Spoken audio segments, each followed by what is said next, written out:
very good morning to all.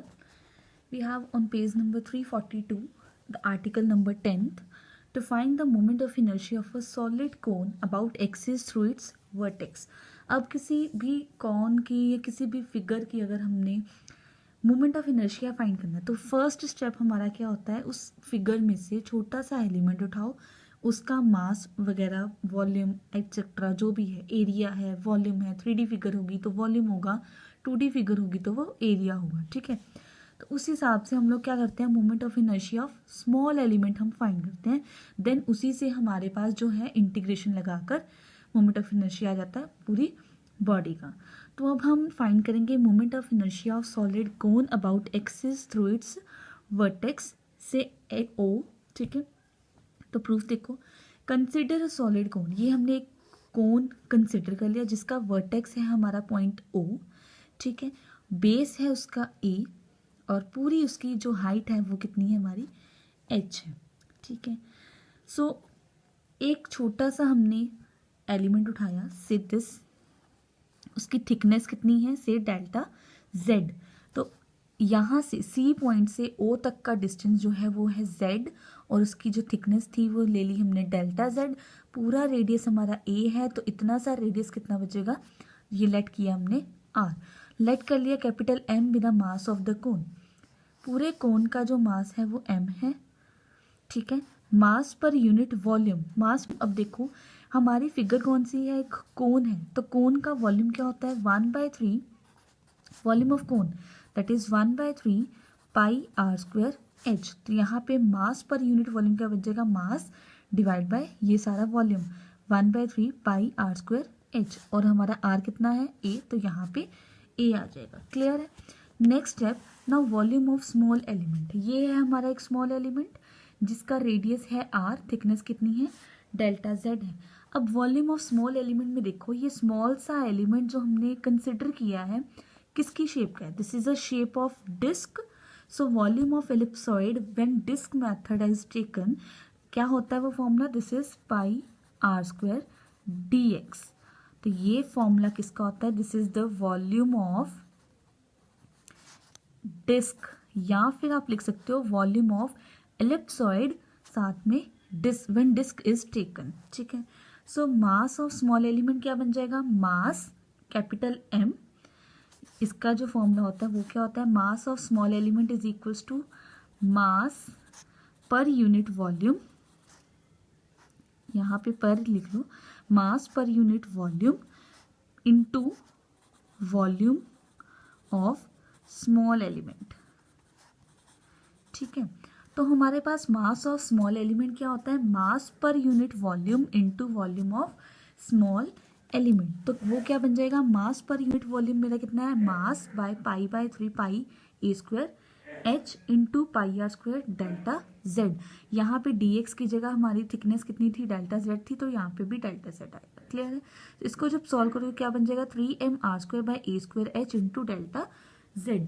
Now moment of inertia of small element, अब हमने small element, ये वाले element का मोमेंट ऑफ इनर्शिया फाइंड करना है। वो कैसे होगा, देखो अबाउट ओ एक्स एक्सिस के हमने एक पैरेलल एक्सिस ड्रॉ की, यहाँ पर this is O X dash that is C X dash. तो by theorem of parallel axis we have, कैसे मोमेंट ऑफ इनर्शिया होता है हमारे पास पैरेलल एक्सिस में, this is I dash is equals to I plus M H का square, this is the result of theorem of parallel axis. तो वहाँ से क्या आ जाएगा, moment of inertia of small element about O X axis is equals to moment of inertia of small element about O X which is parallel to O X plus mass into O C का square.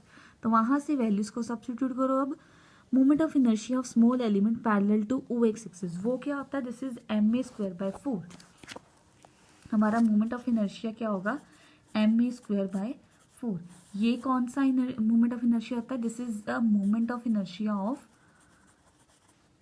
Circular disc, this is moment of inertia of circular disc. तो moment of inertia of circular disc आपने आर्टिकल किया, this is M A square by 4। तो वहाँ से इसकी value आ जाएगी यहाँ पे, प्लस मास इंटू ओसी का whole square, mass of small element जो हमने ऊपर फाइंड किया है, this is mass of small element into O C की वैल्यू कितनी है हमारे पास, z है तो z का स्क्वायर आ जाएगा। Next on page number 343 we have the values. अब इसको सिंप्लीफाई करना है फ्रॉम सिमिलर ट्रायंगल्स। देखो जब हमारे पास दो ट्रायंगल्स आती हैं, अब यहाँ पे जो है हमारी ट्रायंगल्स ऐसी शेप की हैं, एक है हमारी ट्रायंगल ओ, ये वाली ऊपर वाला हिस्सा, ये सारी ट्रायंगल है, और दूसरा ट्रायंगल कौन सी है, ये नीचे वाली ट्रायंगल। तो ये दो ट्रायंगल्स सिमिलर हैं अगर, तो क्या होगा, इनके जो साइड्स हैं वो प्रोपोर्शनेट होंगी, तो r by a that will be proportional to z by h। तो ये दोनों प्रोपोर्शन हो जाएंगे, ठीक है। तो यहाँ से पे हमारे पास क्या आ जाएगा, r by a is equal to z by h because of similarity of triangles, ठीक है।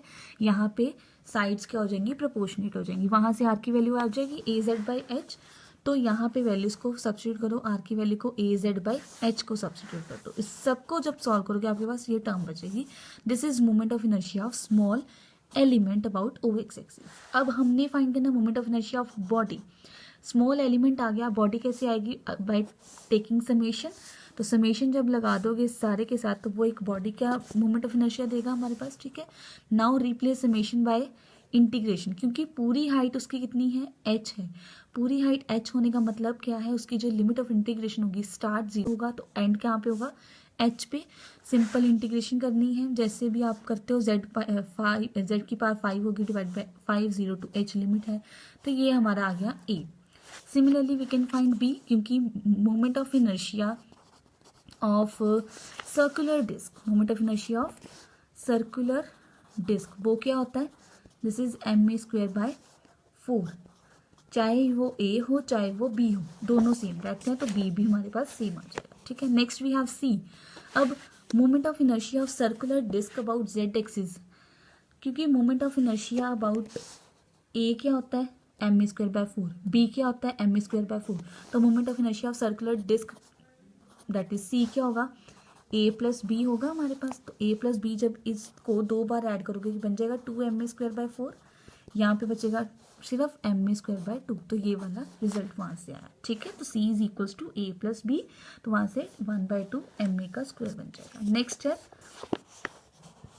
यहाँ पे आप लोग क्या करोगे, सिंपल c है हमारे पास, समेशन हाफ m, पूरा m आ गया ये वाला, ठीक है, साथ में a का स्क्वायर जो हमारा डिस्टेंस है, परपेंडिकुलर डिस्टेंस, ठीक है, a z बाय h का होल स्क्वायर। क्लियर है। अबाउट z एक्सिस हम बात कर रहे हैं, तो वहां से सिंपल इंटीग्रेशन करने के बाद आपके पास c भी आ जाएगा, तो a b और c तीनों आ गए, hence the result. Thank you.